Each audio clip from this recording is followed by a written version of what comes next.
Democrats are good at only three things: high taxes, high crime and obstruction.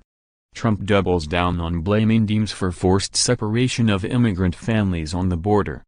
President Donald Trump has doubled down on his insistence that Democrats are to blame for the separation of families at the border, saying his administration is merely following the rules established by the Obama administration.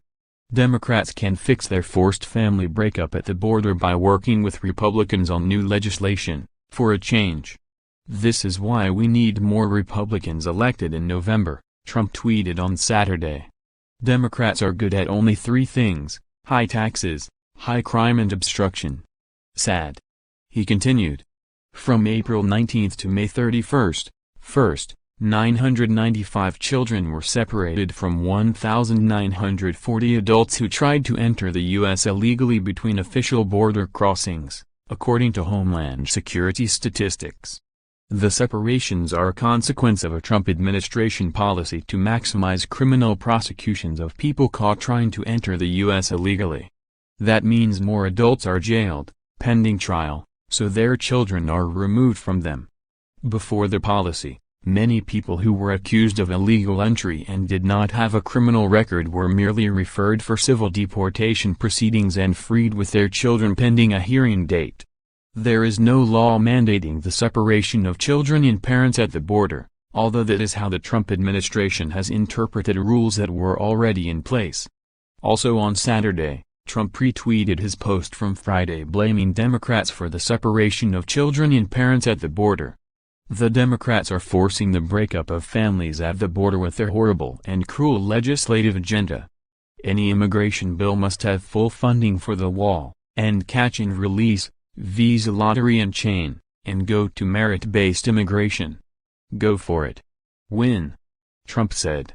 Meanwhile, the push toward immigration votes in the House is intensifying the divide among Republicans on one of the party's most animating issues and fueling concerns that a voter backlash could cost the GOP control of the House in November. To many conservatives, the compromise immigration proposal released this past week by House Speaker Paul Ryan, RWIS, is little more than amnesty. One Tea Party group described the Republican plan as the final betrayal. Fox Business host Lou Dobbs, who is close to Trump, tweeted Friday that Ryan is trying to open our borders even more and give illegal immigrants the biggest amnesty in American history. The tension threatens to exacerbate the GOP's political challenges this fall, when their majorities in the House and Senate could be at risk. Passage of the bill could alienate conservatives and depress turnout at a time when enthusiasm among Democrats is high. Yet scuttling the bill could turn off independent voters, an especially important bloc for House Republicans competing in dozens of districts that Democrat Hillary Clinton won in the 2016 presidential election. The GOP's in a tough spot, said Republican pollster Frank Luntz. The hardcore Trump voter has a different point of view than the ever-important independent voter, and there doesn't seem to be a middle ground. The draft legislation, resulting from intense negotiations between moderates and conservatives, includes a path to citizenship for an estimated 1.8 million young immigrants in the country illegally. The plan includes $25 billion for a wall along the U.S.-Mexico border and other security measures sought by the White House. While the bill contains some positive provisions, including full funding for the border wall and closing loopholes in current law that sustain illegal border surges, it is still a mass amnesty, said R.J. Hallman, of the Conservative Federation for American Immigration Reform. This bill hardly fulfills President Trump's bold promise to fix immigration, and sure isn't a winning message for the GOP in the midterms, Hallman said. Republicans had trumpeted Trump's support for the plan, yet he told reporters early Friday he would not sign it if it reached his desk. Later in the day, the White House said he was confused by a reporter's question and clarified his support. Skittish conservative lawmakers have indicated there's little chance they would support the current plan unless Trump were to give it a full embrace, a tall order, given the confusion Friday about the president's position. House Republicans are not going to take on immigration without the support and endorsement of President Trump, said Representative Patrick McHenry, RN.C., the GOP's chief deputy vote counter. The politics of the immigration debate have grown more heated since the administration adopted a zero-tolerance approach at the southern border. The policy is leading to an increase in the number of detained immigrants being separated from their children.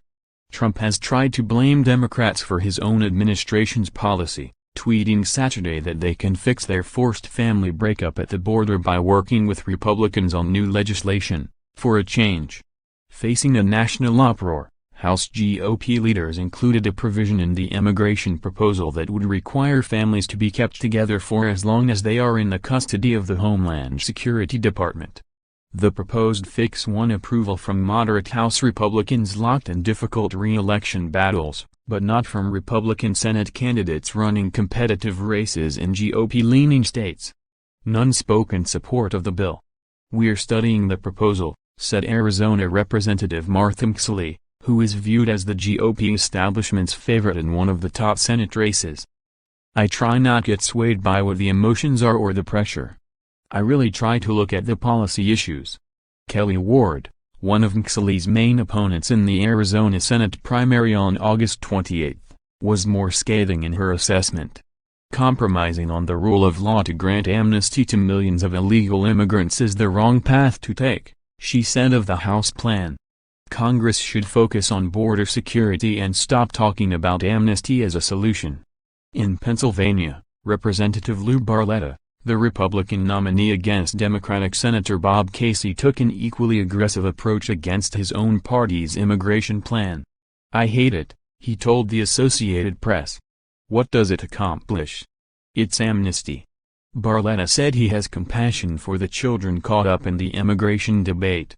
But he said he wouldn't support an immigration bill unless it also blocked employers from hiring immigrants who are in the U.S. illegally, eliminated sanctuary cities and ended family-based migration. Barletta said his party should absolutely fear a political backlash from its base this fall should Republicans push through the current compromise. Other high-profile Republican candidates avoided questions about the immigration plan altogether, highlighting the political sensitivity of the issue. The Republicans who declined to comment or ignored app questions included Senate candidates Patrick Morrisey of West Virginia, Josh Hawley of Missouri, Mike Braun of Indiana and Matt Rosendale of Montana. In an election year in which Democrats appear to have an advantage on voter enthusiasm, Republicans can ill afford to alienate any voters this fall, particularly their most passionate supporters.